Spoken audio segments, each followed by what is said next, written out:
오영훈 지사가 선거법 위반 사건 재판에서 유죄를 선고받았지만 가까스로 당선 무효형을 면했다는 소식 어제 전해드렸는데요. 자, 오늘은 이번 재판의 의미와 파장에 대해서 한 걸음 더 들어가 보겠습니다. 김태 기자 나와 있습니다. 어서 오십시오. 안녕하세요. 네. 자, 기소가 되고 1심 선고가 나올 때까지 1년 2개월이 걸렸습니다. 오 지사는 비록 유죄는 선고받았지만 10만 원 차이로 살아났다. 이렇게 봐도 될까요? 제가 지난해 말 그 결심 공판 후에 이 자리에서 두 가지 명제를 말씀드렸죠. 하나는 검찰이 닭 잡는데 소 잡는 칼을 썼다. 그래도 불구하고 악법도 법이다. 이런 말씀을 드렸는데 이 말씀을 요약하자면 그러니까 유죄일 가능성은 높다. 근데 형량이 변수다라고 말씀을 드렸던 겁니다. 결국 그 형량이 지금 90만 원으로 나왔는데요. 이 벌금 100만 원을 기준으로 유권자의 선택을 뒤집을 수 있는 이 선거법 조항을 놓고 논란이 많습니다. 그렇지만 악법도 법인 이상 선거법 재판의 최대 관심사는 결국 벌금 100만 원 이상 이냐에 쏠리게 마련이죠. 1심 재판부는 오영훈 지사에 대해서 사전선거운동을 한 것은 맞는데 선거 결과를 바꿀 만한 사안은 아니었고 다시 선거를 치러야 할 만큼 중대한 사안 역시 아니라고 판단했습니다. 그렇지만 오 지사의 경우에는 이미 선거법에서 유죄를 받은 전력이 있지 않습니까? 그런데 이번 판결에 이 점은 큰 변수가 되지 않은 것 같네요. 네, 그렇습니다. 이번 재판에 오 지사에게 불리한 점이 몇 가지 있었는데요. 그중 하나가 이 선거법 전과였습니다. 2016년 총선 당내 경선 과정에서 이른바 역선택을 유도한 선거법 위반죄로 벌금 80만 원을 선고받았거든요. 여기에다 이번 재판에서 모든 혐의를 부인했다는 점에서 만약 유죄로 인정될 경우 가중사유가 될 수 있다는 그런 우려가 있었습니다. 그런데 이번 1심 판결 결과를 보면 재판부는 이 두 가지 변수를 크게 염두에 두지는 않았던 것으로 보입니다.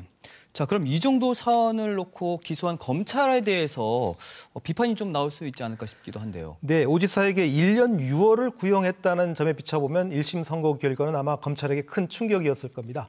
무리한 기소였다는 평가가 당연히 나올 수 있습니다. 그렇지만 나머지 피고인들에게는 징역의 집행유예형과 벌금 500만 원까지 선고되지 않았습니까? 재판부 역시 이번 사건을 그리 가볍지 않다고 본 겁니다. 때문에 검찰의 무리한 기소라는 비판 역시도 힘을 얻기 어렵게 됐습니다.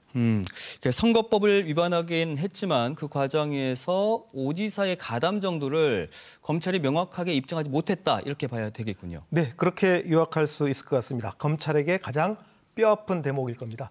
검찰은 최대 쟁점이었던 협약식과 관련해 오 지사 측에서 사전에 치밀하게 준비했다고 주장했죠. 그렇지만 재판 중에 그 모의 시점을 2022년 3월에서 5월로 변경하는 등 허술하게 대응했습니다. 증인신문 과정에서는 오히려 급조된 행사였다는 측면이 더 부각됐죠. 재판부는 이에 대해서 형사재판에서 그랬을 것 같다는 추측으로는 안 되고 합리적 의심 없이 확실한 근거가 있어야 한다며 검사 주장을 받아들이지 않았습니다.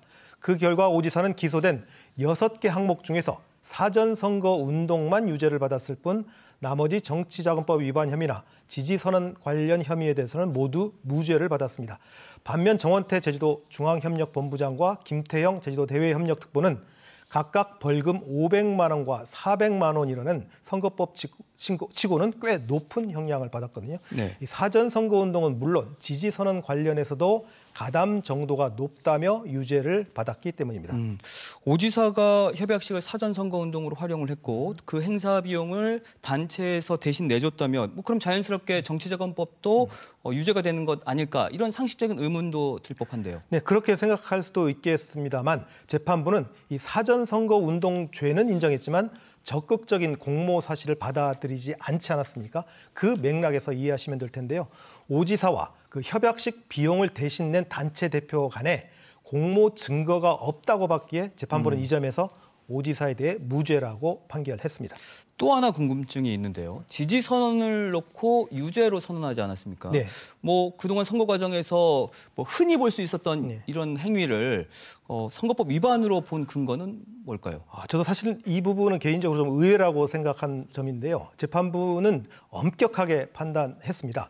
지지선언 주체가 불분명했고 지지선언문 초안이 실제로 존재했는지조차 모를 정도로 의사 형성 과정이 부실한 것은 물론 이 지지선언을 주도한 사람이 경선사무소의 내부자이거나 이에 준하는 사람들이라고 판단했습니다.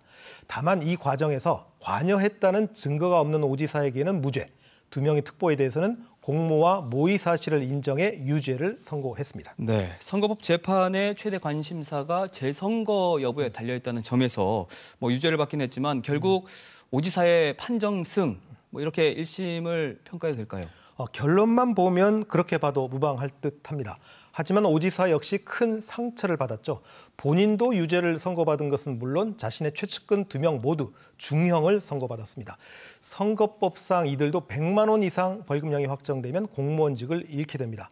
여기에 1심 재판을 1년 이상 끌어오면서 제주도정 운영에도 적지 않은 영향을 받았거든요.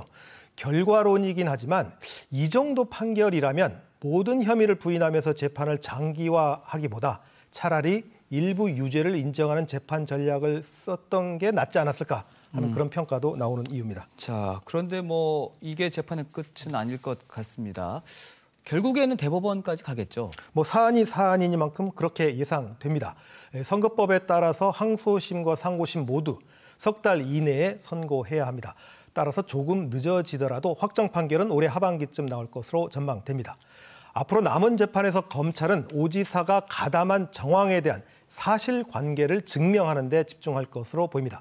반면 오지사 변호인 측은 이 부분에 대한 방어와 함께 협약식을 이 선거운동을 위한 준비 행위 또는 통상적인 정당 활동의 하나로 봐야 한다는 법리 논쟁으로 이끌고 올 가능성이 커졌습니다. 자, 그럼 이번 1심 재판이 제주 사회에 미치는 영향 뭐라고 보십니까? 도지사 재선거가 치러질 가능성이 낮아짐에 따라서 당장 닥친 총선에서 큰 변수 하나가 사라지게 됐습니다. 이 무엇보다도 제주 도정에 큰 영향을 미칠 것으로 보입니다. 아무래도 재판을 1년 이상 끌어온 데다 유죄 가능성까지 점쳐지면서 제주도정에 힘이 실리지 않는다는 그런 평가들이 많았거든요. 네. 어쩌면 오지사 입장에서 보면 제주도정을 혁신할 수 있는 기회를 얻었다 이렇게 평가할 수 있습니다. 그렇잖아도 최근 그 정무부지사 사퇴 과정에서 제주도정의 정무 라인이 제대로 가동되는 것인가 의심이 좀 들었는데 네. 이번 1심 재판 결과를 쇄신의 계기로 삼을 필요가 커 보입니다. 네, 최종 선고가 나온 건 아니지만 1심 재판을 계기로 변화하는 제주도정 기대해 보도록 하겠습니다. 친절한 K 여기까지 하겠습니다. 수고하셨습니다.